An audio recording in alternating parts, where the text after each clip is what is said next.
R we still on, are we still on, এই এক্সপ্রেশনটা আমরা বিদেশে অনেক ব্যবহার করি। সেটা হলো, মনে করুন আপনি কারোর সাথে একটা অ্যাপয়েন্টমেন্ট করেছেন, আজ সন্ধ্যায় আপনাদের দেখা করার কথা ছিল, তো কয়েকদিন ধরে ওনার সাথে আর কোনো কথাবার্তা হয়নি। আপনি জানতে চান যে আপনার সেই মিটিং পার্টনারটা আজকে এখন আপনার সাথে দেখা করবেন কি না, নাকি তার প্ল্যান চেঞ্জ হয়ে গেছে।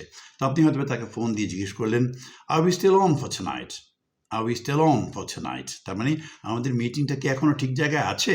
আপনি একটা কনফার্মেশন চাচ্ছেন, তখন আপনি আর উই স্টিল অন এই এক্সপ্রেশনটা ব্যবহার করবেন।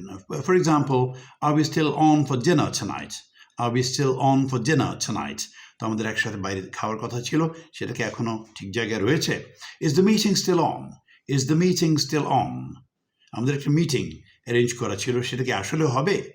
আর we still on for later, are we still on for later, তার মানে পরে যে আমাদের আজকে দেখা করার কথা ছিল, সেটা কি এখনো হবে?